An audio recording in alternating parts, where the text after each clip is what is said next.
Action! Activate!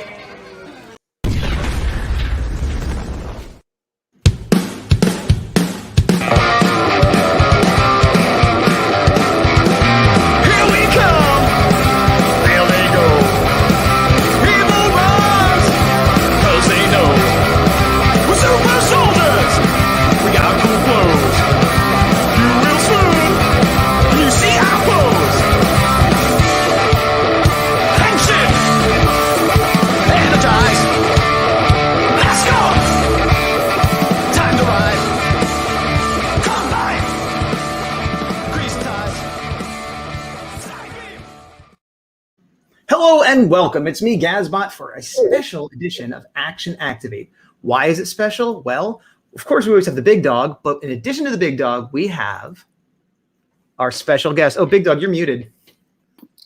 There we go. Good to see you. Arthur Ranford. Am I saying that correctly, sir? You are indeed. Yeah, very good.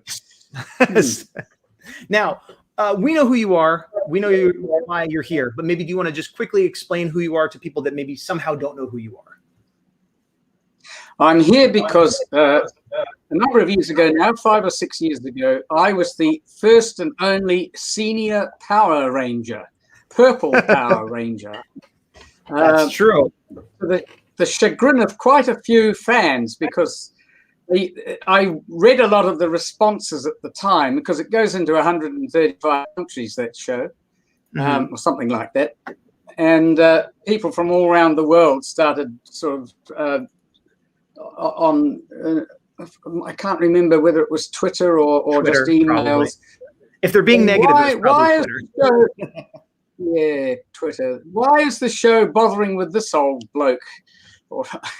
When Kendall back at bass, played by Claire Blackadder, or Blackwater, I think is her name. sure. Blackwater.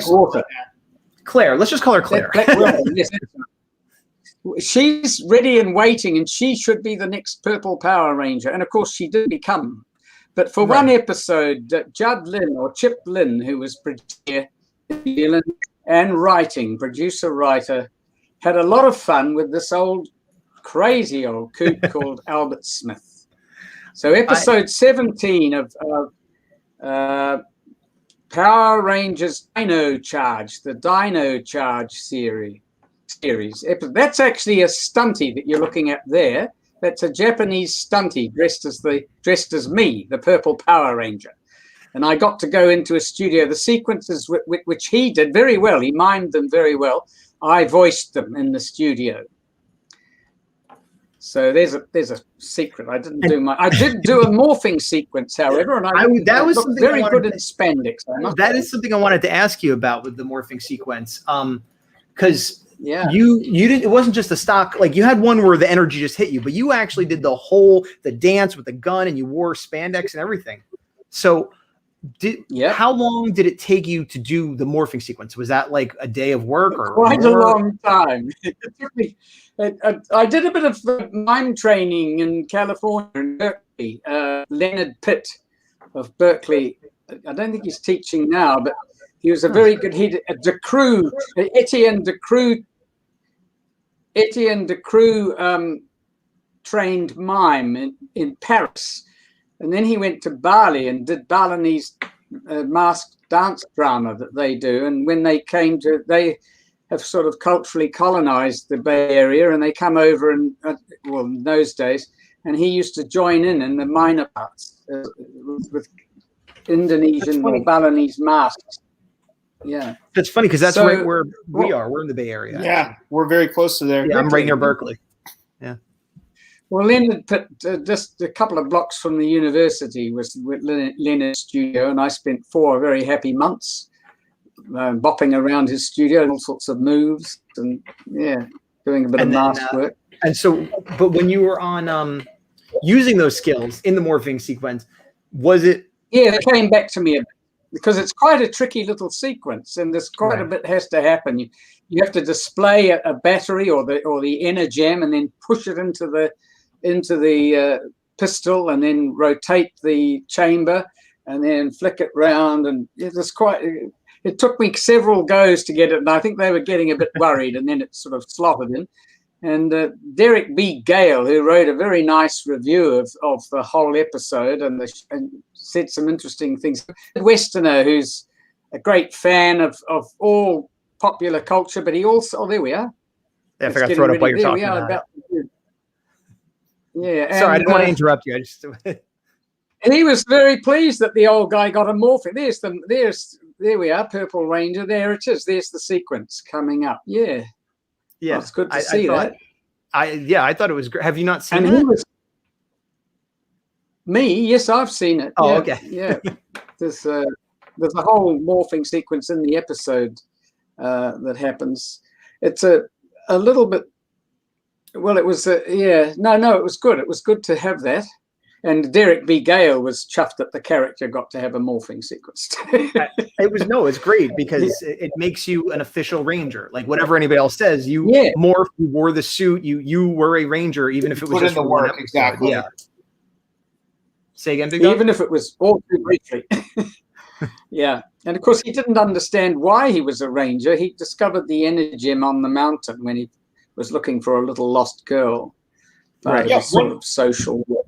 One question I wanted to ask, I know you said for a lot of the suit stuff, that was one of the stuntmen for that, but I know you had mentioned in your previous interview that there were some scenes that you actually opted to do over having the stuntmen do. Can you share a little bit about that?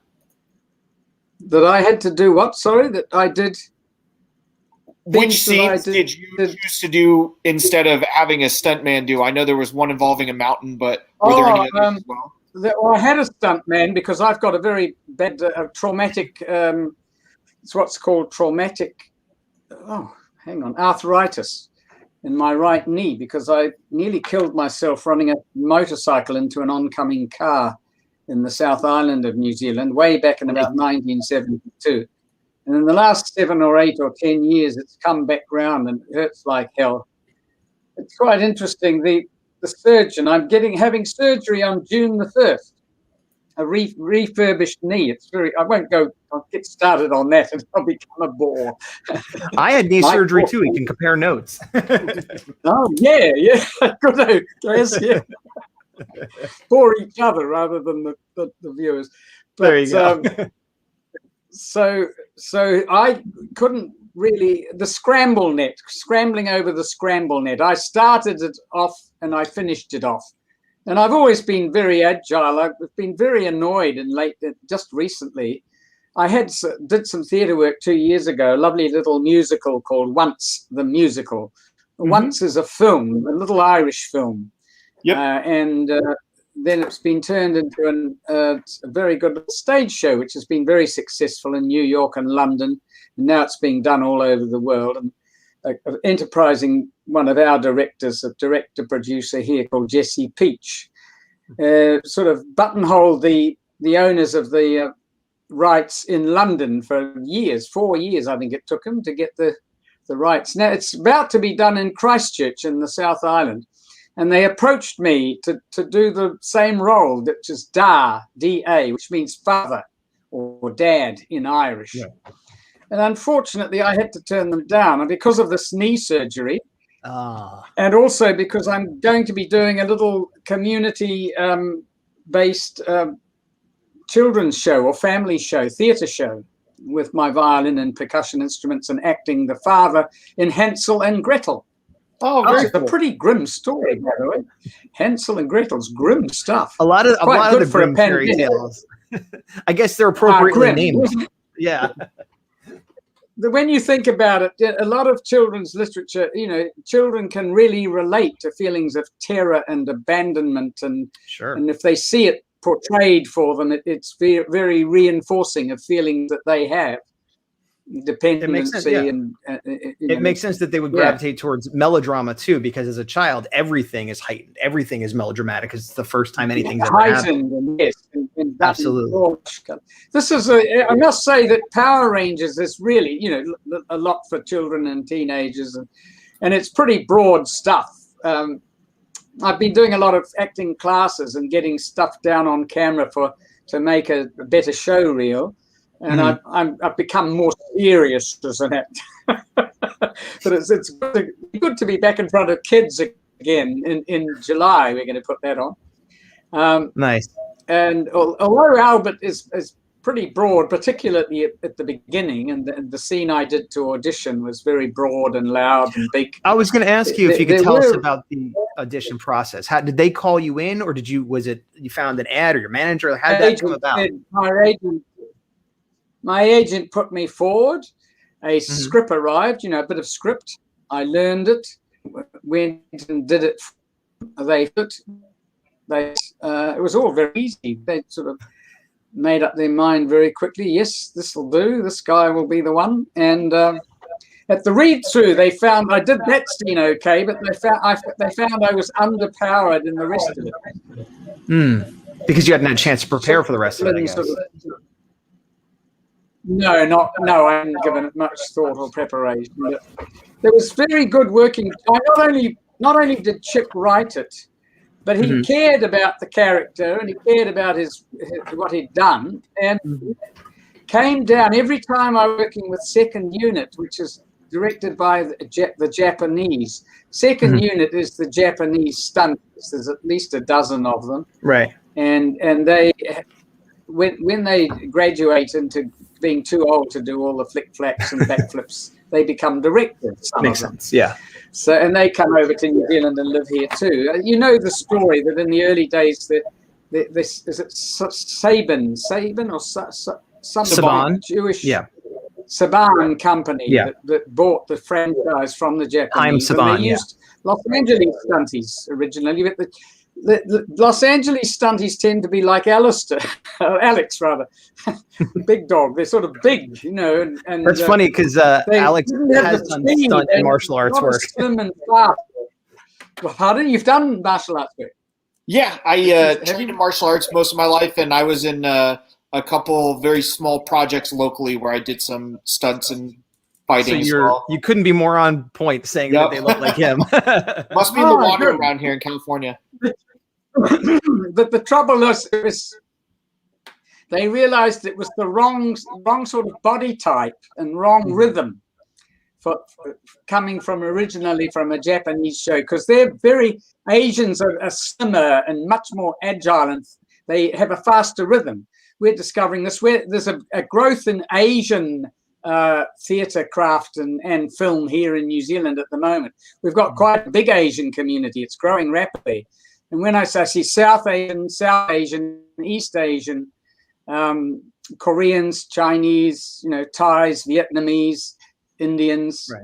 And they're all the young ones are growing up. They're half Kiwi because they've gone through our education system, and that's a sad thing for a lot of parents. They watch their children growing away from them culturally. I mean, I guess that's more like in America. Kids are very more like that's how it's been here forever. Like somebody comes from other country. Like a lot of my friends growing up, their parents were first generation, and the kid, like you said, would be very American, and they could like relate to us, but then they'd speak another language to their parents, and you could tell like that's just how it is. Like just a huge melting pot. Yeah. The kids are very sophisticated. They go across cultures. They work in two cultures, and they mediate for the parents sometimes. They have a little bit of an advantage that way. Because they're learning it. Pardon? Advantage. They have a bit of an advantage that way. It's the big thing in Hollywood now is diversity. It's the name of the game now. And sure. I heard of the voice teacher I go to, American. She grew up in Oregon. But she went to drama school in London, to the Royal Academy of Drama. And then she married a New Zealander and came here, or she partners him and has a family of kids. And she tutors down at the local acting school in Auckland. But she also does wonderful theatre work and film work, and she does a lot of accent coaching. She can go all around the US doing all of the accents and other accents as well. That's gotta be different. And why am I looking Jackie? There's a reason I'm talking about her, and I've lost the thread. We were talking about immigrants to New Zealand and how they were in two different worlds. Yeah, nuance. But there was a reason why I suddenly switched. Maybe the different accents help due to the different roles. Maybe. She was saying how in America right now they're looking for diversity. And then you said, "Oh, I have this friend." Oh, yes, that's right.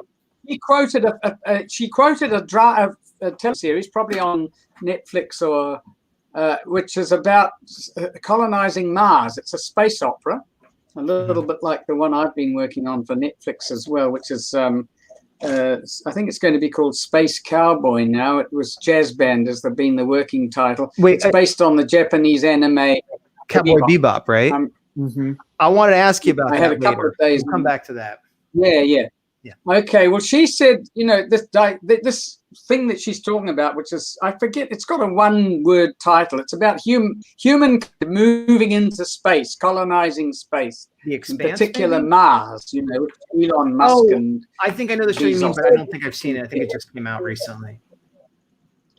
Yeah. Well, she said that all the spaceship pilots are Indian women from India.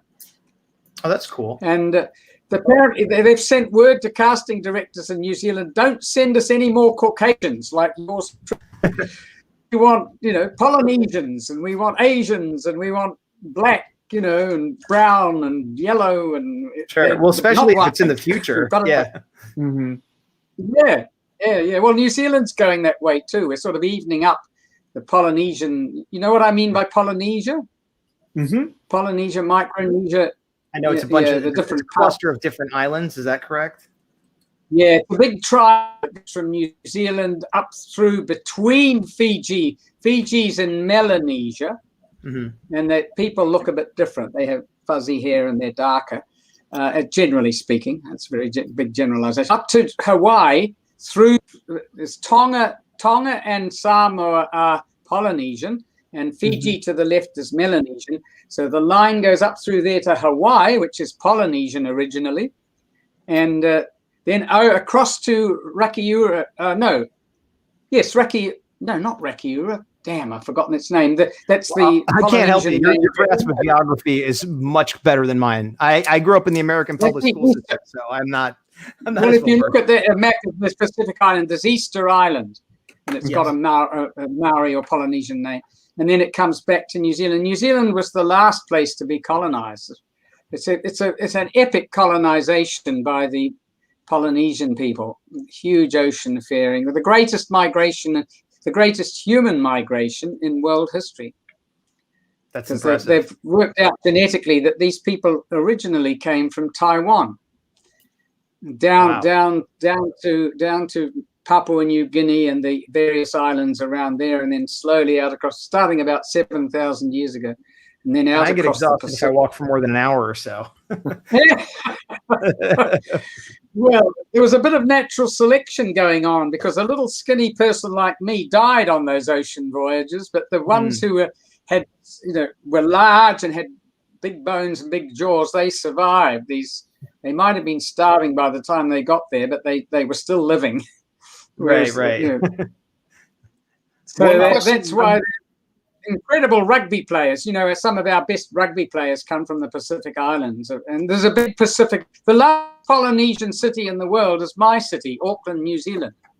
We have people from all of the Polynesian islands and some of the Melanesian ones as well. Yeah, that's awesome. And Big Dog, you were going to say something? In the sun. Yeah, I was going to say, obviously, teaching is something that's second nature to you. I know you had mentioned that you were an English-speaking teacher for a while before getting back into acting a bit more. Can you kind of tell us what led to that transition? Good question.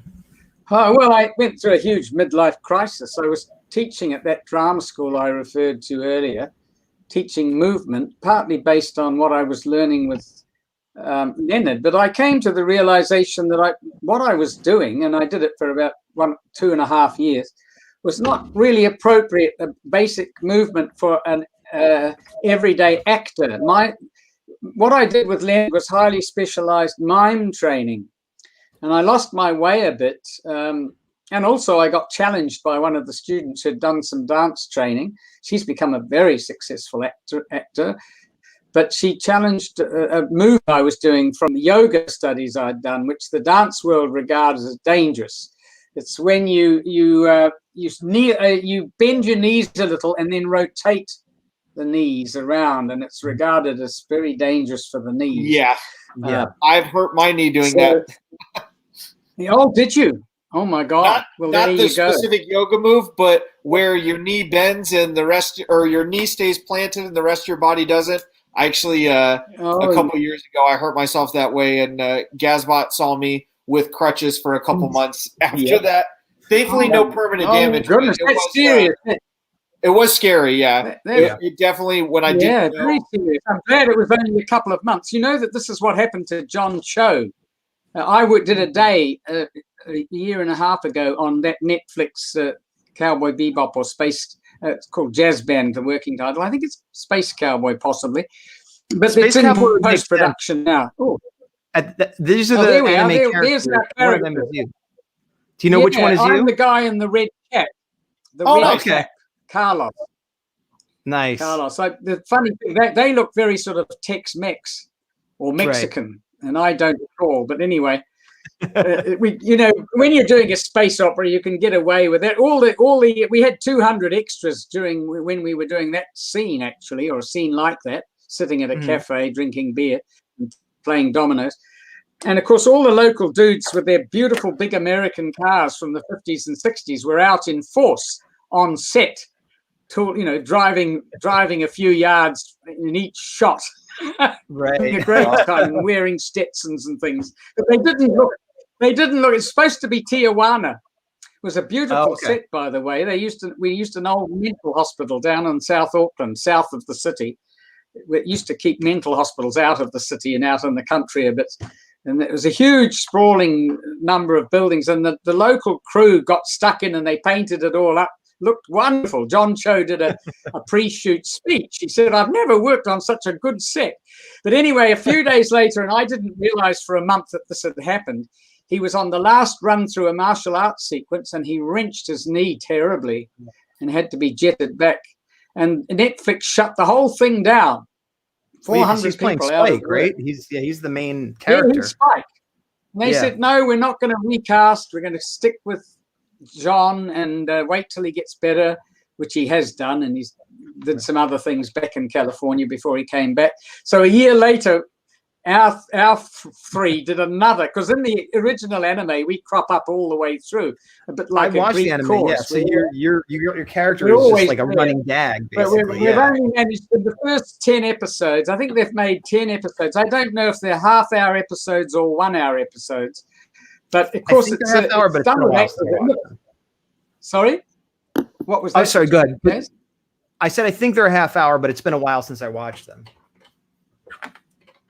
Oh, the anime's half an hour, yeah. And yes. You're saying the live action might be longer.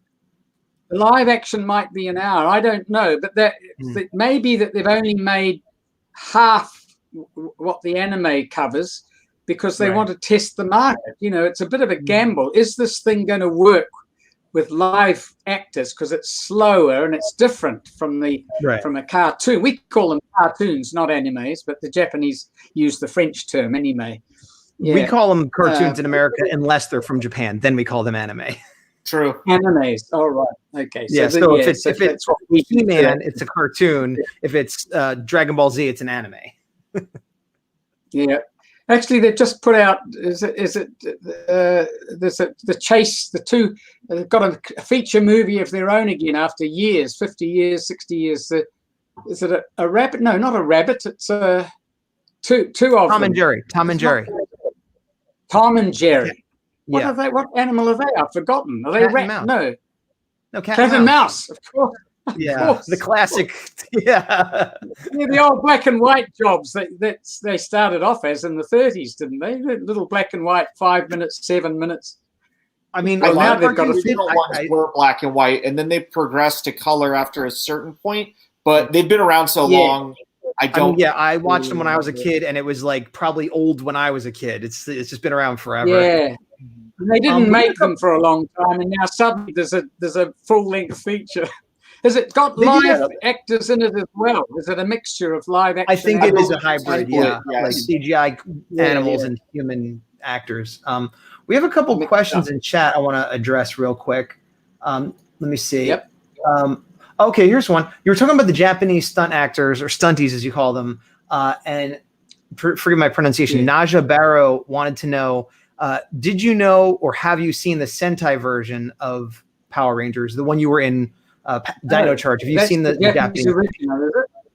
Yeah, the Japanese original. Yeah, I've seen snippets of it. They on a laptop, I think, on set or something. They had a bit of it and showed me. They showed me with quite wonderful special effects. Oh, I see. So you could see how it would look finished, even though your version was not finished. It wasn't finished when I was doing the shoot, no, but I did see the finished product. I saw it later. No, but they showed you the Japanese one on set so you could get a visual, is what you're saying?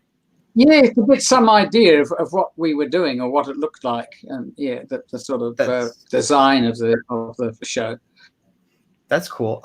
Another question, because they have quite, as I said, they reverted to using Japanese stunts. We use IE on the end of everything. So people who sail yachts, we've just had the America's Cup yachting. You call it sailboating, we call it yachting, the original Dutch YACHT, yacht. And they're yachties. People who sail yachts or sailboats are yachties. You could say sailboaties, I suppose, but it's clumsier.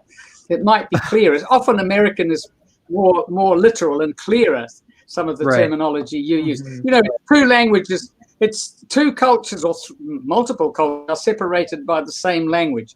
Somebody famous in the United Kingdom said that.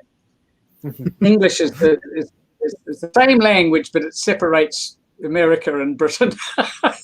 It's always very interesting. We're very Americanized down here, particularly young people. They say things like butt instead of bum. That's your bottom or ass. You say ass, we say ass. An ass for us is a donkey. It's a donkey. These are examples.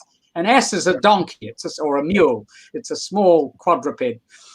A small quadruped, indeed. Mule or a donkey. As if he acts up. Let me see. So it's actually my middle class sense. It's taken me a long time to be able to say ass. It's sort of. I was working as a teacher aide at a local secondary school, and one of the Maori teachers sort of said to his students as I was passing the classroom, "Get your little asses back on your seats." And I'm like, it's too much. Well, I'll tell you, maybe it sounds better. And get your little asses back on your chairs, but it's a bit safer. I gotta say, it's a minor curse word here. Teacher would say a minor curse word, not horribly offensive, but I don't think a teacher would yell at kids and use that word. That would be frowned upon. No, I think it depends on the grade. I can see a high school teacher doing it. High school maybe, but is the more safe word. Most people say but. Yeah, well, our word is bum, the old word, but a lot of young Kiwis don't know it or don't use it. BUM. Right. So I was chatting with somebody on the other side of the world, and she said, Why are you calling me a bum? Or why referring? I'm not down and out and living in the gutter. Bum in America. Right. And I said, no. It means butt or ass or. Yeah. We also have trouble. We're getting into R18 territory here. The other difficult word between the two cultures is fanny, FANNY. Oh, that's an old one. I have not heard that in a while. Yeah, but it means the exact opposite side. Yeah, I've heard that. Opposite side of the body. But I will say, like Big Duck said, in America, as you say, it's not used now. Sorry? Yeah. Like he said, in America, it's not used very much at all anymore. Luckily. Mm-hmm. No, I know. You can see I've been around a while, and I remember all this stuff, and I'm watching it fade away. The culture is changing. It's even I have to stop and think. Mary, Mary, quite contrary. How does your garden grow with silver bells and something else and little somethings all in a row? I'm sort of losing bits because we used to remember all that stuff much more. But with screen technology and screen entertainment, people are losing a lot of that verbal stuff. I've heard it been said that we've effectively sat in the corner eating his curds and whey. Along came a spider and sat down beside her. No, hang on. I've conflated two there. Little Miss Muffet sat on a tuppet eating her curds and whey. Along came a spider and sat down beside her. And then Little Jack Horner's another one, you see. But in my head, it all started. Yeah. Well, see, but the good thing is you can look it up if you want to now. I've heard it said that we are effectively cyborgs. because although we don't have anything put in our heads, we all have a computer in our hand that helps us function. Yeah. And so we're True. effectively We're plugged into cyberspace. Yeah, absolutely. There you go. I am too, to a great extent. Yeah. Let me grab But another. I'm really looking forward to getting back to a bare room, an old classroom in this old school, which is the Onehunga. The Onehunga. It's very funny. It's pronounced Onehunga, but people coming into New Zealand say that looks like one hanger, like a clothes hanger. Yeah. Onehanga. On their hunger. We're doing this Hansel and Gretel there. I just look forward to a very minimalist production, leaving it's quite the antithesis of Power Rangers, actually. Right. Because Power Rangers is very noisy and very high definition visual, gives you everything. But I like the idea also of doing this very bare, stripped down live theatre production where the kids fill in a lot of the detail with their imagination. A little bit more like reading a book where you have to use your imagination. Exactly. Yeah, we need both. In my opinion, we should I all absolutely become. agree. Yeah. Sorry. And in fact, I we're learning that we agree. we shouldn't start kids on screen until a bit later, ideally. Yeah. People use television as a babysitter, and it's very harmful, I believe. Unless they're watching Power Rangers. Yeah. Quite right. Yes, unless you're watching Power Rangers. We have a few more questions in chat. Let me grab another one. Actually, Big Dog, do you want to grab one? Yeah, I got one. Lewis Wilson asked if you could describe your experience on Power Rangers Dino Charge in one word, what would it be? That's challenging. Fun. If you win. Fun. Fun. That's awesome. That's great. Well, that was asked and answered. So yeah, one follow-up someone asked is it's the biggest role I've done on camera. It's still the biggest. It helped me decide to retire from language teaching and go freelance acting again, and also musician. I'm an amateur musician. I'm working with very good amateur orchestras. We have professional violin. Is that right? Yeah, violin. Yeah, I also play a bit of piano as well. Is this you here? I fiddle around. That's me in the St. Matthew's Chamber Orchestra. Yes, it works in a beautiful old stone church in the middle of Auckland City. Yeah. Well, so you can't be that That bad. violin was made in. Pardon? So you can't be that bad if they let you be. Sorry, what? Well, I'm not bad, but I'm not professional standard. We have a professional symphony in Auckland. We've got 2 big symphony orchestras and a number of very good smaller orchestras in Wellington and Christchurch and Dunedin. And my amateur orchestra, the St. Matthew's Chamber Orchestra, as I say, works with professional soloists and does very interesting concerts. I also do little 1-hour concerts with something called the Devonport Chamber Orchestra over in Devonport, which is a beautiful little. It's on a peninsula into the Hauraki Gulf, into the harbour. It's the naval base, New Zealand's Devonport, of course, is an English port. A lot of names around here. You say Ponsonby, Auckland. People from England say, "What, Ponsonby? You've got Ponsonby?" Ponsonby is very British. We've also got Khyber Pass because the British Army came here. The army, the Indian Army, British Army in India. Were brought over here in middle age to sort of keep the Maori away from Auckland. They were scared of the indigenous people were going to rise up, and they nearly did, actually. It was very interesting 19th century history. There's a lot of good films. The Maori are coming away strongly in the performing arts. Some beautiful television and movies. There's something on at the moment called Vegas. It might intrigue you. It's Roto Vegas, which is Rotorua. Which is a lake and thermal area, lots of volcanoes and volcanic activity in the Rotorua area, and lots of lakes. It's in the middle of the North Island. So it has nothing to do with Las Vegas. This is all gangs. Sorry? So this has nothing to do with Las Vegas. Power Rangers. Pardon? I was sorry. Vegas. I was making a joke. I said it has nothing to do with Las Vegas then. It has nothing to do. Well, it does. Because Rotorua is a sort of tourist area, and What's the big? Hang on. What is the big gambling town in the middle of the desert? And That's Las Vegas. Inland. It is Las. Oh yes, it is Las Vegas. Yeah, there you go. You see, so Rotorua is a tourist area, and it has. I don't think it has a casino. We have got a couple of casinos in New Zealand, 2 or 3. Yeah, actually, Donald Trump came over. He was going to take over the Auckland railway station. He came over and said, "We've got the bid in you," the old Auckland railway station. But another company got the franchise. That was 15 years ago. You were going to say something, a follow-up or something? Me? Yeah, you said that was Donald Trump. Donald Trump came to Auckland to look at the Auckland railway station because he had a consortium putting up a proposal to build the Auckland casino. Sure. It's actually in a specially built building. The company that got the franchise put up a big new building and right in the center of Auckland. Yeah, it looks like a bloody great supermarket, quite frankly. You go in and it's all garish and it hasn't got much style, in my opinion. But anyway, lots of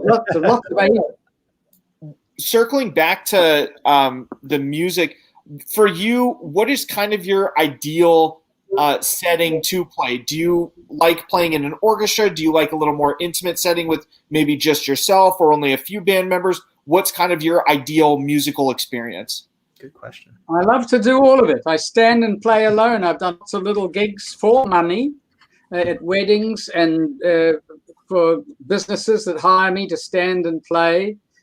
I can remember annoying a supermarket worker. The shopping centre hired me to stand, and she got annoyed because some people don't like violin. The high frequencies hurt their ears. They don't. And I was standing, fiddling away furiously, quite close to where her workstation was, and she finally spoke up. That was a long time ago and quite interesting. But yes, no, I also love doing chamber music. Yes, because of the best music ever, chamber music. The great composers wrote beautiful quartets and trios and octets, and it's some of the finest music there is, and wonderful to play. And I've got lovely friends who are good to play with, and I'm actually doing a lot of that now. And my playing is getting better at my age. I'm suddenly on a big surge with my violin. But I will be taking my violin to Hansel and Gretel, and starting off as a storyteller, actor storytellers who become the characters. Put on costume and slip into the play. Right. Yeah, and I'll be making sounds, apart from being Dad, who's very worried because he's got this difficult second wife, stepmother, and she's saying we've got to get rid of the kids. We're in a drought. Everybody's starving. Pandemic, COVID-19. It's going to speak to lockdowns and pandemics, and so she says, got to take the kids into the forest and ditch them. As you do. It doesn't matter what happens to them. We've got to survive. Chuck them out of the lifeboat. And of course, Hansel very cleverly drops pebbles on the first run, and they turn up again. So my character's suddenly very happy because he's been feeling really guilty and conflicted about this. Very happy, and of course, then the wife persuades him to take them back into the forest again. And Hansel puts down breadcrumbs. Can you remember what happens to the breadcrumbs? They get eaten up by birds or something. Yeah, the birds fly down and eat them up. So there's bird sound effects. I've got to get a bird whistle. There's a little whistle with water in it. So I'll be getting all sorts of things like that, wind chimes, but my violin as well. I've even at the start we were working on a year ago, and we had to shut it all down with COVID. So we're doing it in the July school holidays this year. And I found I'm playing a bit of Bartok. I'm singing bits of really quite profound little just snatches of it, not the whole piece, but and it works beautifully with the sequence they were working on. But I'm also thinking of doing a bit of unaccompanied Bach, and you can't get more profound than that when they go into the forest. But I also have rustling discs and little bird calls and odd little sounds of walking through the forest. So I've done quite a few shows where I've been the sort of sound effects person as well as popping up as an actor. I'm sort of used to sort of running on stage and doing something and going somewhere else and making sounds and busy. Yeah, But, no time to get bored. Not like working on a TV show where you probably have to sit there. No time to get absolutely not. It's the other extreme, if anything. Nervous wreck at the end of the show. A lot of fun. That's a lot of fun too. Does that answer your question? But yes, I couldn't do orchestras when I was teaching in the language school. Schools are like theatre. They take all the energy you've got and more. Alex, Big Dog, have you done some teaching? Just mainly martial arts teaching. Not scholastically, but yeah. I did a little I'm an artist by trade, a visual artist, and I did some art classes. Not even a full curriculum, but just like seminars at comic stores and libraries and stuff. It is exhausting. It's very draining. The more you both know that more tired. It takes everything you've got to give and more. Yeah. Everything you've got to give and more. Yeah, absolutely. And it's very, very fulfilling and satisfying. It's exhausting. Yeah, you don't want to go run a marathon after. Definitely not. I'm glad not to be doing teaching. I've got away from teaching. I'm back to doing classes myself, acting classes. Well, learning about let's take a question real quick from Seagull Dreams, who wants to know, if you could cast yourself in any role, what would it be? That's amazing, because I'm working on Trigorin. I'm far too old, but Trigorin from the Seagull. Oh. I'm learning the lines for Trigorin. What a funny coincidence. Writer. It's a fascinating play, because it's got two writers in that show, two writers and two actors. It's all about the arts and what it is to be an artist. It's a very interesting play. It's his first big success. The Moscow Arts Theatre in Moscow, Stanislavski's theatre, has the seagull as its logo. It's on theatre. It's on all their printed material, because that was first big Anton Chekhov success. The company was boosted by his work, and he was boosted by the company. He didn't always agree with the way they were doing his shows, but right, yeah. You know of them, don't you? Know the Sullen, Uncle Vanya, and Three Sisters, and the Cherry Orchard. They're superb, wonderful plays. And you know the Stanislavski method, that will name the method in America. Yeah. People like Lee Strasberg, elements of what Stanislavski had a long career, and he changed people. There's this one famous book is Being an Actor,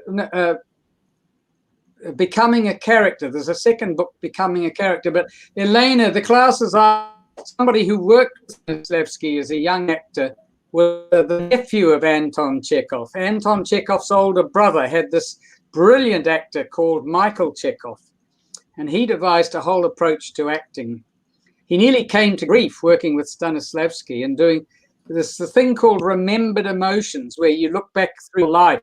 If you've got a role with a certain set of emotions, you've done something in your life, you retrieve those emotions. But the problem for Michael Chekhov was that his father was alcoholic, and he bonded with his father by drinking with him as a teenager.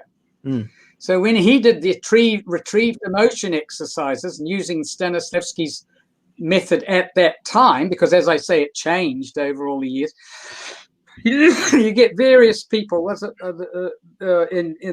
take elements of Stanislavski's work and build them up and become very influential. I can't think of the other there's other acting who's very fashionable around the world, another American. But anyway, am I getting too arcane here? No. Michael Chekhov, I'm getting about 50%. Michael Chekhov found himself.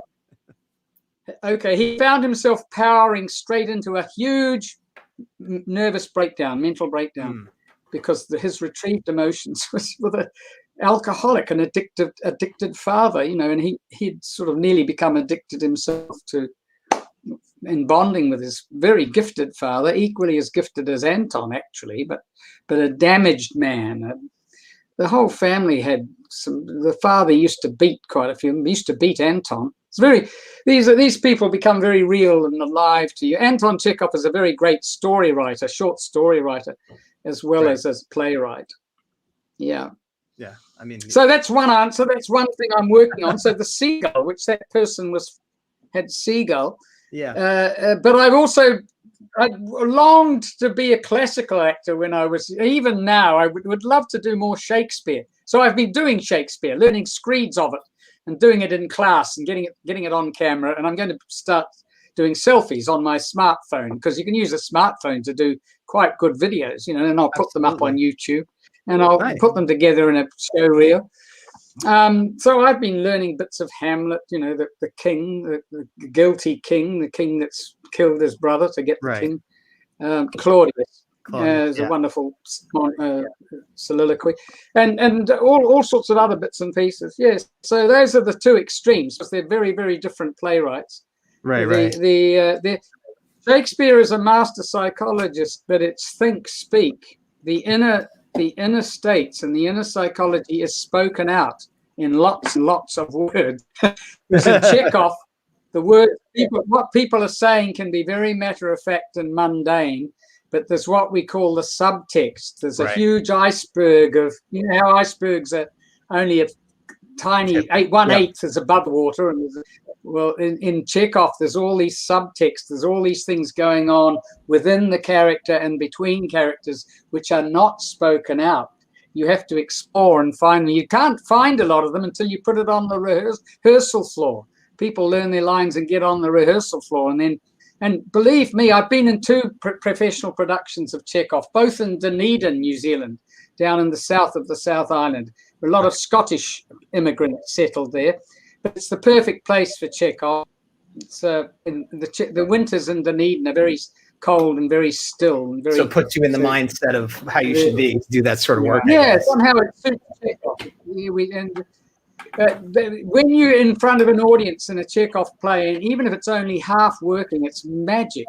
Absolutely, it's fascinating for an audience to watch this interplay of characters, and they're very real for New Zealanders. We're a very provincial. He was writing about provincial Russia, people who were longing to get to Moscow. There was a 30-year period after the first great freeing of the serfs in the middle of the 19th century. They had an enlightened, what do they call the head honcho in those days?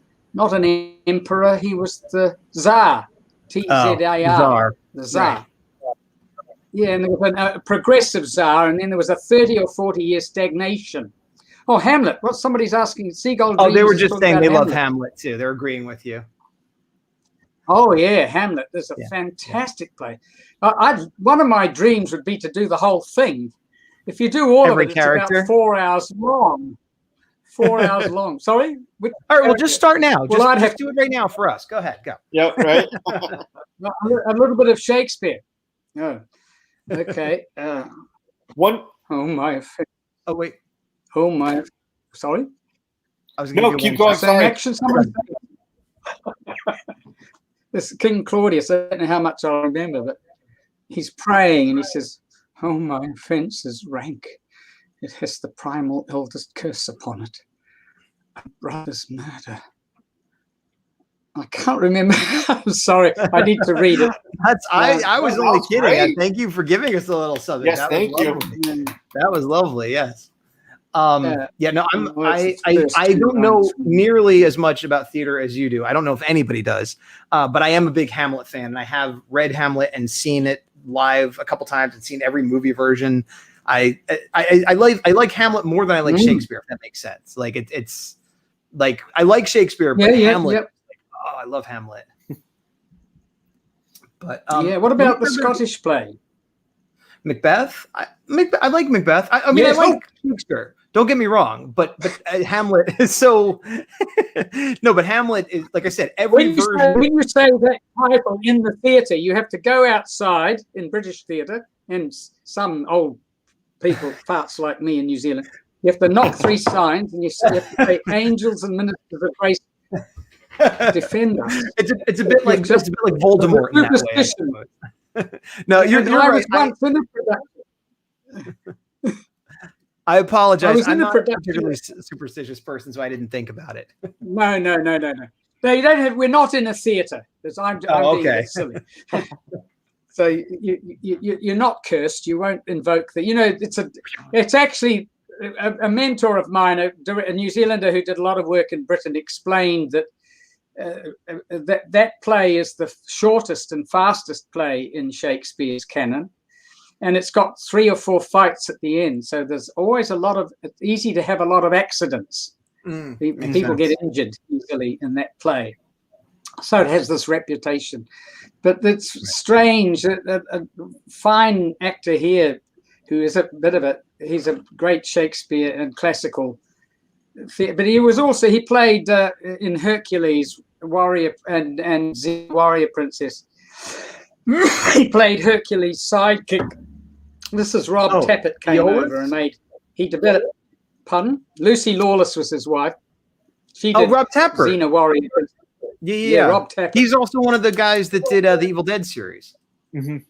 Oh, yes, that's right. Yes. Yeah. And he did Spartacus more recently in Auckland. Spartacus, sort of a soft porn version of Spartacus, using local strippers. People with beautiful bodies who are comfortable with no clothes on. They did it in a big warehouse in South Auckland with lots of green screen and stuff. It's quite sexy stuff. I've seen some of it. I know one of our previous guests was on Spartacus, and we got to see his death scene, so that was pretty cool. Yeah, Jeffrey Dolan. Yeah, there you go. It looks bloody. It looks very, very good. Well, it did look bloody, though. Like a lot of blood.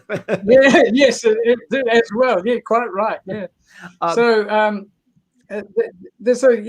I'm trying to get round to is that Rob really developed filmmaking in Auckland. He built up huge crews of costumiers and props and set people, and of course camera crews. We have top-notch camera crews in New Zealand, and they are cheap. I mean, they're cheaper than a lot of other places. They do beautiful work, and they work. They're more flexible than more traditional film cultures because they will. The demarcations between the crafts aren't as sort of rigidly held. The unions are there, but they're not as strong and dominant.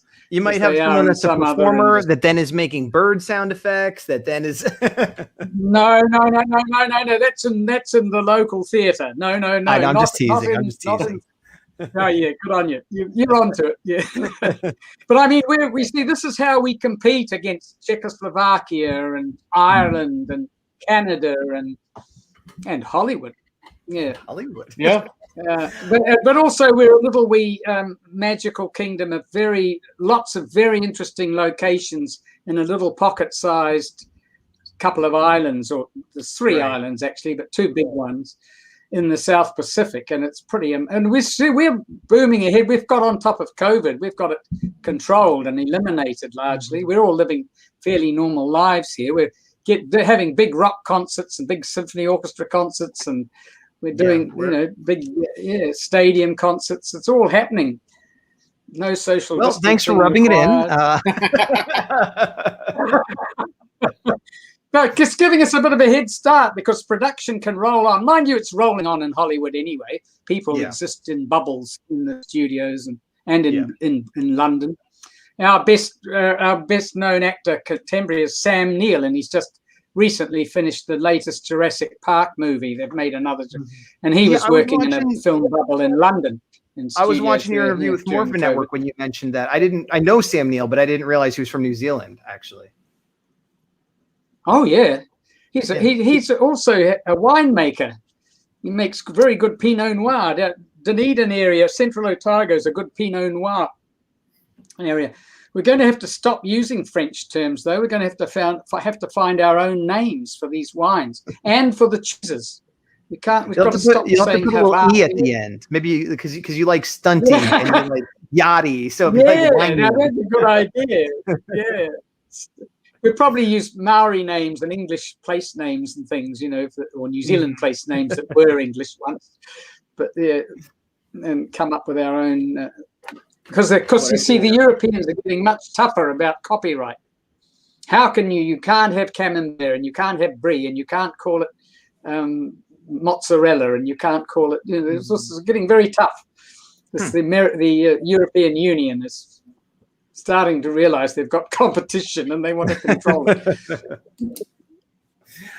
Big Dog, we're getting towards the end here. Do you want to grab another question from chat? Yeah. I'm sorry. No worries. No, that's fine. One question that Matt Kendall Clare had asked earlier was, how was working with the cast of Dino Charge and especially Keeper? Just kind of describe your experience with the cast on the episode you were on. Oh, very, very good. I don't know who did the Keeper because she was in such an all-enveloping suit. The one thing that annoyed me about that was the eyes. I don't think that read very well on camera. The eyes were very glossy, and it seemed to me. And you see, when I was working with Leonard, he could put a paper bag on his head and make it come to life just with the articulation of his head and miming, and vividly alive. What fascinated people about that, the fans loved the fact that the Energem went through the sort of almond-shaped glassy thing at the top of the Keeper's staff, and Albert de-energized, which leads me to a paradox. At the end, he says he's off to do more keeping the community safe from bike thieves and running down petty thieves and stuff. But how can he? Because he can no longer morph into being a stunty. And he won't be able to run them down anymore. Anyway, there we are. Matt Endall Clip. Matt Kendall Clare is a regular viewer. He knows every fact. If you don't know a fact, he always is there with it. But he's obviously a fan of Kendall, the character Kendall, and Claire, who acts Kendall. Yes, that's one of his favorite Rangers. He told us. So he would have been one of the people who was annoyed. Why on earth were they bothering with Arthur Ranford and Albert? I don't know. I believe that happened. I remember I was watching it when it was out. I thought your episode was a lot of fun. It seems to be. I mean, here we are 5 or 6 years later, and suddenly I'm flavor of. You guys are all interviewing me, and I've arrived. It's become a classic. I think the hero of all that is Judd Lynn or Chip Lynn, who created it all and had a lot of fun with it. And as I started to say, he came down on set every time I worked with Second Unit. He arrived to check that I was acting my part. He effectively directed me as an actor, and he was very good. And he actually reminded me of stuff that was in the script. He sort of said a lot of the motivations and the feelings, emotions and things and I had sort of skimmed over that and wasn't doing them. I needed the provocation of a director. You often need this. You need to bounce off a director. And he was good. He cared and he knew what he was after, and he helped me get with Power Rangers since the very beginning. Seems to have worked, because I keep talking about this guy, Derek B. Gale. Derek B. Gale, not as only a fan of all the nerdy shows, grew up with them, obviously, but he's done a performance arts degree, and he does theatre, and he's a creative artist as well as a reviewer. But he wrote this beautiful review, which you can see. I've got it right here. You can see it online. What is it? Power Ranger Recaps and Reviews, number 15, 2015. There, I don't know. Derek B. Gale. That's the Power Rangers. I'm not getting this very good. Yeah, we're not. We'll believe you. We'll believe you. I see half. Yeah. If anyone wants to look that up and read it, it's really, really good. In depth. He's really considering a lot of. He gets better, and it starts off a bit academic. But look, it's 4 pages, 4 densely written pages, and gets more easier to read and very interesting ideas about the show, you enjoyed the episode, but he's also talking about the series, what Dino Charge represented in the evolution of the show, and it's a lot about moral precepts, or what the show is. Intrinsically teaching without teaching, what it's embodying or showing. And that's one reason he liked Albert's good side, his altruism, the fact that he was community minded. I mean, he was a crazy old deluded coot, or he was a scam artist, or both, because we don't have Bigfoot in New Zealand. It's absurd. I don't we think didn't he was have a big scam animals artist. for a long time. I don't think he was a scam artist. Oh, you at think all, he's a scam artist? Definitely not. I definitely don't think that's true, because I think he was deluded enough that he believed his own stuff. Because the Energems would only choose someone that was good of heart, and if he was a scam artist, it wouldn't have chosen him. And then he proved it later in the episode. You know, even when it seemed like he was a coward running away, he defeated the bad guys with his traps, used his brain. So I don't think. I think. Yeah. And he also grows a lot in the course of it. It's wonderful that the character grows. It was wonderful to portray because he changes and grows and sobers up quite a bit. And it's partly through his relationship with the Red Ranger. I've forgotten his name. I'm glad that he's still working in the. Oh, Brennan Mejia. Was it Tyler? Tyler he's the guy that Brennan was the actor. Pardon? Tyler was the character, and Brennan was the actor. He's the one I was closest to. We bonded over his. I talk about his father. Bring his father over, and let's go. Let's go and hunt. This guy right here. Yeah, there he is. That's him. Yeah. What's his name? That's Brennan. His real name is Brennan Mejia. Brennan. Yeah. Well, if Brennan gets to watch this, warm regards, Brennan, and I'm glad to hear you're still working. I think you've got a big future. Yeah, but the others we've interviewed him. The others were very good on camera, but he could do theatre work as well as film work. He'd be very good. He does a lot of stunt work too, even though he had a stunt. Yeah, his background, which helps significantly. So he could be a classical actor if he wanted to be. Oh yeah, the same way Marlon Brando could have been a great classical actor. Marlon Brando could have been a contender. He could have been, yeah. Well, John Gielgud came over to work with him on Julius Caesar and explained how to speak the verse, which Marlon Brando did really well. He does Mark Antony's speech brilliantly well, and it's brilliantly shot by Mankiewicz as well. The way shooting over his shoulder down into the mob. It's one of the best film versions of that scene. It's still wonderful. But he said to Marlon Brando, "Come back to England. Come and spend a couple of years. Come and do the big roles, you know."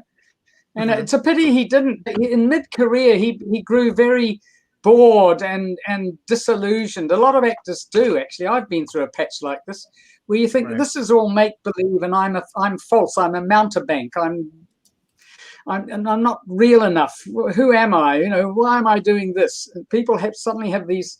Quite a few actors come up against this, and Marlon Brando did, and he got very fat, of course. Let's not beat around the bush.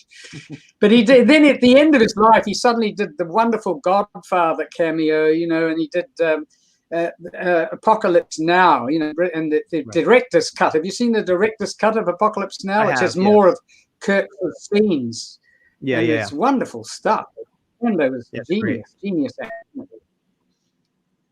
But he didn't have he could have had a classical, he could have had a body of work that was classical, and he would have felt more fulfilled and satisfied, which is what the British have got.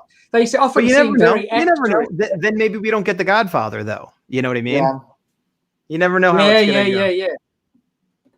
Or his monologue in Superman as Jor-El. Wasn't that Marlon Brando? Yeah, that was Marlon Brando.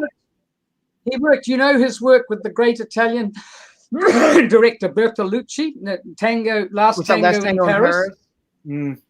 He did a monologue about his mother. He did his dead mother, and he did it in one take. He learned it and came in and did it in one take, and it's devastatingly good. One take, a long monologue learned off them. That's become very controversial because they kind of exploited both the director Bertolucci and Brando kind of exploited the young actress, beautiful young actress, but there's some pretty full-on stuff sexually happens in that movie, and she wasn't always prepped very well about that. Nowadays, you'd have to have an intimacy coach. There's a choreographer. Everything's which is probably better. It's probably better that way. It is better now. It has to be. We've got this Me Too movement. Us blokes are all on notice. My God. Yeah. And it has to be. It has to be, particularly in the performing arts. Yeah. Certainly, yeah. We're a bit over an hour now. I'm sorry? Oh, we've got very serious as well. I'm sorry. It's been a rather serious interview, this one. That happens. We're a bit over an hour. So I was going to say maybe Big Dog give you a question, and then I'll give you a question, and then we'll wrap up with like wherever people can find you. Okay. Yeah. Did we get enough questions from people? Did I answer enough questions from Seagull and the others? Well, we can grab one more from chat. Big Dog, why don't you pick one more from chat, and then we'll do one of ours. I actually had one. It was based on a previous chat question, but kind of a little bit of mine. So it's a brief two-parter. One, do you plan on going to Ranger conventions once they start up? And two, what kind of first experience for that kind of convention are you most looking forward to? So the first part is, would I? Yes, I'd love to come. I'm not quite sure what the story is with airfares, and they're going to be expensive initially. We come out of COVID. The airlines have got a lot of financial ground to make up. Even within New Zealand, the domestic flights are very expensive at the moment. A lot of them, but the airline is also giving cut price, encouraging people with cut price offers. Yep. Sort of $7 flights. So that's one constraint. Do these conventions help with the airfares from a place like New Zealand? It can be expensive to the States or to Europe, more so to Europe. The second part of the question is what would I... Since you haven't done a Ranger convention, when you eventually do one, what's kind of something you're most looking forward to having as a first? Maybe fan interaction, seeing your merchandise. What would that be for you? Reunions, meeting up with some of the people I worked with, including Claire Black. I'm not sure whether Claire was here in Auckland. I might have met her without realizing, because in the show she was back at base in Los Angeles. Right. Kendall was back at base. So, but she might have been over here because even the Los Angeles scenes might have been shot in Auckland, New Zealand. I don't know. She wasn't sort of core cast at the time. They were all living they were flatting together in Auckland, what we call flatting. They were in an apartment or a flat, as a unit on one level. Right. English term for it. Yeah. So that would be it's people, meeting people. And sure. With the fans, I'm not quite sure. They want to know a lot of questions about what it's like to do, what it's like to be in it. And in that Morphing network, I told some funny stories about what happened on set and some of the secrets of, like the fact that there was a stunty. Right. My Stunty, Yachty, Chippy. A Chippy is a carpenter. A Sparky is an electrician. We're Australia and New Zealand. We're very big on these IE words: Sparky, Chippy, Yachty, Stunty. Just add IE to anything. And yeah, does that answer the question? It does, absolutely. So, yeah. Okay, let me. Big Dog, you want to grab a chat question? Meeting people, and understanding more why people love the show so much. It doesn't. I am very frank. It doesn't work for me, as I partly explained. It's too noisy. It's for kids. Well, it's been around here in the States there's a lot of it since '93. So there's a lot of people that are in their 30s that watched it when they were kids. So even if you're an adult now, you watched it as a kid. You just keep watching it anyway, or you come back to it. It was a formative experience, and there's lots of excellencies which we've partly discussed. The stunt work is quite brilliant. Yes. The characterizations, and occasionally you get a gem of an episode with a really interesting character, very well written. And there are some seasons, not to cast aspersions on any other seasons, but having been out for as many years as it has, there are some seasons that really rise above, and even as adult entertainment are very high quality. Agreed. And so it's always a gamble of what's this season going to be like. You never quite know. It might be one of those super. And I think I referred in a previous interview to the fact that it went downhill at one stage. And I think that was when the Disney Corporation. Out at the studio. They told me that we had a bad couple of years, and then it was at this Saban, or what's the name of the company? Saban.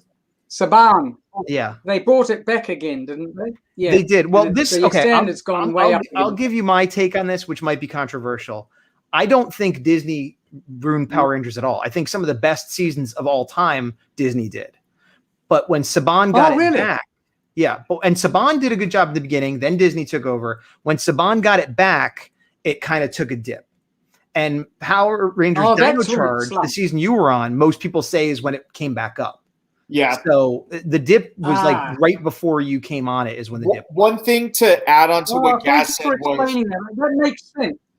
Disney. That makes sense because the company buying it back again wouldn't have been resourced as well. They would have had a gear up period of getting it all back together. Yeah. Whereas Disney has enormous resources, doesn't it? The last season Disney did was called RPM, and most people put it as one of the best seasons ever. Yeah. So it definitely Disney did. There you go. Oh, sorry, Disney. Sorry. The thing about Disney was Disney made great seasons, but they didn't market it like every other Disney property. Whereas when Saban took it back, they marketed the heck out of it. But then some of the seasons were some of the least regarded.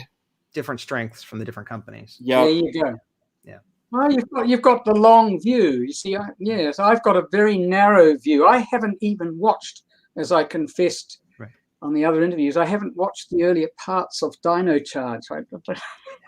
I've seen bits and pieces. I'm not a sports guy. I don't watch sports, but I imagine that's what it's like when I sit down and watch an episode of football or baseball or whatever. I'm like, okay, I guess. But when somebody's been watching it their whole life, they're like, no, but this 3 seasons ago, this pitcher did this. And if you knew the Giants back, and I feel like that's what it's like if you've watched all of Power Rangers. You got like 20, 30 years of history that you understand. This is one reason I would like to meet people. I'd like to meet fans like this and get a better understanding of just how formative this show has been. And as I say, it's very cosmopolitan. It goes into 135 countries. So it's not only in the English-speaking world that it's having a big impact. And this is why B. Gale takes it seriously and looks at what is the themes and what the underlying moral universe of the show. And it's very interesting what he comes up with. Yeah. Yeah.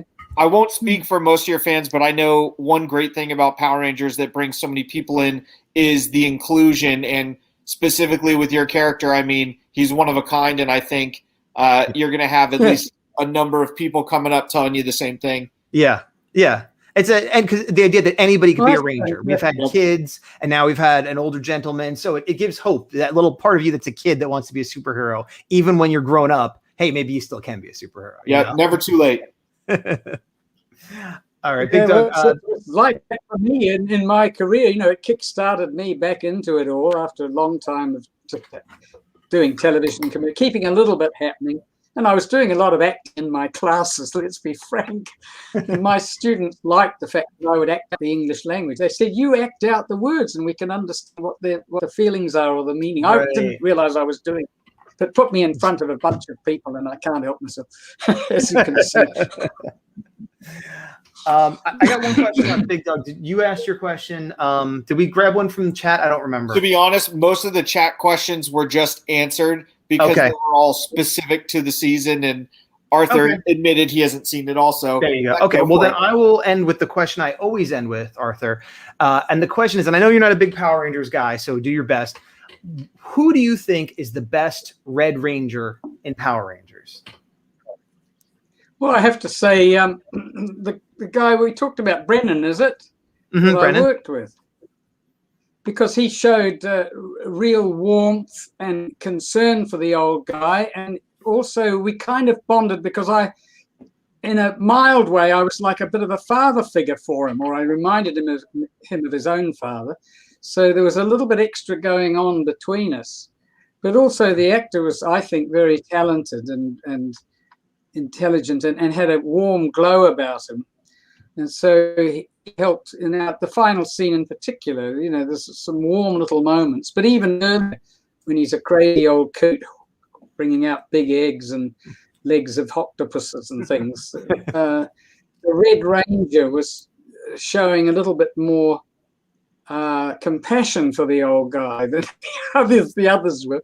But they come over very well on camera. This is what I was seeing. What I find is because I'm from the theatre, I suppose, I relate to somebody who's got a theatricality about them or an ability to be more nuanced in their work. But a lot of those kids were very, very good. I told the story of how they were a bit loose sometimes before takes because they were so experienced, and they'd start gossiping and chatting, and I was being terribly serious and trying to focus and get ready. And our New Zealand director, Smith, I've forgotten his first name. Oh, Dave Smith, I think it is. Good director. And he realized that we'd worked together years ago on something else, probably a television commercial, during the shoot. Things like that happen all the time. You suddenly realize you've got connections with people that you forgot about. But he just said to them, "Oh, come on, guys, focus, you know. Come on." Because getting close to roll camera, roll down, and then this sort of gossiping still going on. But they were able to flip in. They could flip straight into it. But I needed, you know. And in Brennan's case, literally, he could flip in. Yeah, right. Yeah. Does that answer the question about the best? It does. So and the one that I worked with, for me, it was Brennan. He's the best Red Ranger. That's a great answer. We've met Brennan. I've interviewed him. I've done shows. He's a really nice guy in real life. I agree with everything he said. I think he's a great Red Ranger. I'm typically not a Red Ranger guy, but he is a Red Ranger I like a lot. All of that's true. You have your own... I'm sorry? So you actually have a color preference, as it were. The red is usually the leader. Sorry? The red is usually the leader of the team. And just my personality, right. I'm not usually... Yeah. And it's color-coded in a sense. So that's always the Red Rangers. Red Rangers. Like that, and the blue... Oh, yeah. These are the sort of mysteries. This is what it would be very interesting for me to immerse myself by coming over to a convention. Yeah, because you've just illuminated a lot of things for me right today, right now. Yeah, I'm glad my meager knowledge can help you. The way it's all come back. I mean, Albert's getting another life because of all happening. It brings as long as I'm educating you, I will say that everything. But you're bringing alive the old crazy old Albert.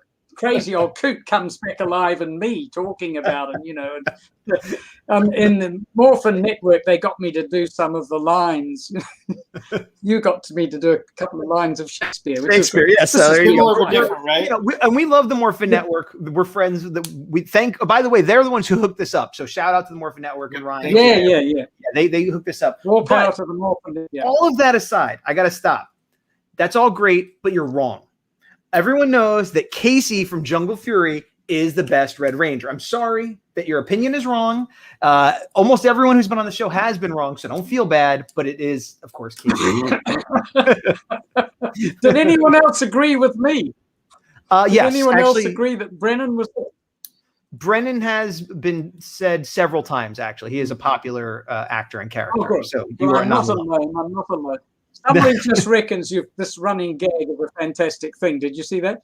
Yes. Somebody really loves this running gag. The only problem is if I ever interview the actor who played Casey, it's over because then we're done. Who's the best other than you? I'm sorry, you're wrong. It's you. Yeah. All right. Well, we're going to wrap it up. Arthur, do you want to let people know? Is there anywhere they could follow you on social media or anything you'd like to promote before we see you off? Just Google my name, Arthur Ranford, and stuff will come up. You might be able to get. You might be able to access the Robert Bruce Agency and look for my name amongst the people they look after. And if you bring up the Robert Bruce entry for me, you'll see one or two little clips of my work. Well,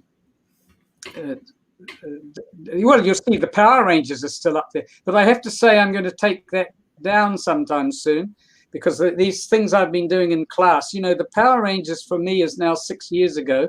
And I've changed and got older and I've got... You got to keep it current. More serious about what I want to do and be. I'd love to do Albert again, mind you, if Judd ever got going again. I believe he's still working on some aspect of the... Oh, here we are. Would you have loved to continue? Yes, I would have. Yes, I'd love to have done more with Albert. It was great that he was a one-shot wonder as well. I mean, the economy of having a lot of Albert in one episode was great for me. I should probably not get into this because we're running out of time, but something that occurred to me, they take the Japanese Sentai show and they adapt it to Power Rangers. And there is a season over there that they haven't adapted yet. It was all about trains. It was called Tokuger. And there was an older, I don't know how old he was, but he was an older guy who was like a mentor to the team. And he was just a mentor. And then at the very end, there was a movie and he became a ranger. He was a purple ranger who had back problems. And he was only the ranger for that one adventure. And it occurred to me, if they adapt that series, we got the guy. Yep. Albert comes back. Oh, thank you. Well, that might have been the inspiration for Chip. That might have triggered off Chip's creation. Maybe, but I mean, that footage is still out there, so you never know. But you also said you were filming yourself doing things. Do you have an Instagram or a Twitter or a YouTube, something that you want to point people towards? No, I don't have that, but I am on something called Showcast, but I don't think the general public can access Showcast. Showcast is a professional casting directory, and online it's Australian, I think, but people all around the world, directors and casting directors, access that and have a look at your work on it. I've got to do I'm having great difficulty technically being able to edit my little clips. I'm going to have to get an app or two. I need advice about that. I'm about to do all of that. Because when I've had my knee surgery, I'll be laid up for 2 or 3 months. And I'll be busy trying to edit my stuff and get show reels happening of this Chekhov and Shakespeare and other roles that I've done in the past. And it won't be work for kids. Maybe I should perhaps leave some Power Rangers stuff in there. I mean, maybe you have different. I don't know if it works this way for actors. As a visual artist, I often will change my portfolio depending on what job I'm going for. So maybe you could have multiple. But in the meantime, people run them all together. That's no longer than 30-second clips, but they should all be run together into a 3-minute thing. Because casting directors have no time; they have to look quickly. And so, if you can show them a range of stuff in 3 minutes, 30 seconds or less, and that's what I've got. I've got all sorts of stuff that we've been recording in class and television commercials. And I just heard in a very good thriller, what I call New Zealand Scandi Noir. It's called The Golf. The Golf. Oh yeah, I saw that on your IMDb. I'm in episodes 3 and 4. Nice. And just a little cameo role, but I'm pleased with. It's not me; it's Benny. It's the character, and that pleases me very much. As acting normally is. So then, if anybody's looking for you, they should just well, they could look up your name, but also you're going to be in the Cowboy Bebop live action, whatever they end up calling it, which is probably going to be Space Cowboy. Well, very, very, very briefly. I mean, the first day I had one line where Antonio Carlos and Joe Beeman, we each had one line. In the second series, we were joining. The second day is in a bowling alley, and we're supposed to join in singing Happy Birthday to one of the leads, Danielle. Well, Danielle plays character, sorry. Mm-hmm. There's some good kick-ass women's roles in that thing. And but because of the shoot and we ran out of time, they said, don't sing, just mime singing, so somebody else will be singing Happy Birthday. We're there sort of in the background in the bowling alley. And that's it so far. We're still hoping that they might do more, and we might get called back maybe in another year's time. Right, one day per year. That's that sort of role. But a very good Alex. There's another Alex. I think he's got a Latino surname. Very enthusiastic, very good director. But he was very focused on his lead actors and did lots of shots of them through us or with us in the background. But okay. Makes sense. But regardless, people should check it out, is my point. Yeah. Absolutely. They can see you there. Yeah. The old guy, I'm incredibly hairy. I'm specializing in hairy old men these days, of course. I mean, Benny in the golf is very hairy. It's 2 or 3 times hairier than I'm looking at the moment, And I wore a wig that Geoffrey Rush wore and moved. Geoffrey Rush, the Australian actor, wore in a very good movie about Albert Einstein. So the makeup lady had worked with that wig and dressed Geoffrey Rush. So she put me in that wig under the red cap. So the very hairy guy, the red cap, is Carlos. It's an in-joke. Antonio Carlos and Joe Bim. Do you know who he was? Oh, I do. That's a reference to somebody. I forget who. The girl from Ipanema goes walking. A singer, and when she walks, He was a jazz composer along That with makes sense. Gilberto. I remember wrote reading that that and I song. forgot. Yeah. Antonio Carlos Jobim. He died a year and a half ago. But that's the in joke. That's who Which makes we are. sense with all the musical references in the show. That makes perfect sense. Sorry, I'm going on a bit long. The music's going to be very good, by the way. It's good in the original show, and hopefully it'll be very good in the remake. Yeah, I would. Yeah, it would. People would riot if it wasn't. Yeah. No, but that sounds awesome. Exactly. And so look for Arthur in his scraggly Jeffrey Rush wig that used to be in Einstein in Cowboy Bebop, as well as just look in general. You could find him. If you're in New Zealand, you'll have an easier time finding him probably than if you're in another country. But who knows? Maybe he'll show up in Power Rangers again. Maybe. But Arthur, thank you so much for spending time with us. This was a lot of fun. Thank you, everybody who watched live. Thank you for those of you that are watching after the fact. You can throw comments in there if you want to. But in the meantime, I have been Gazbot. I am the big dog. And you, sir? Arthur Ranford. There you go. Who was Albert Smith for one glorious episode. First and so far the only senior Power Ranger. It's your claim to fame. Nobody can take that from you. Passed it on to Kendall. There you go. and to the power. See you later. Guys. What's it? And thanks, guys. It's interesting how different each.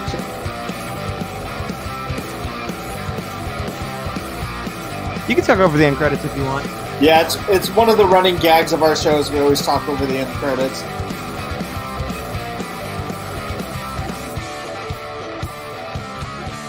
Look how long ago that was. I know. 2 years, I think.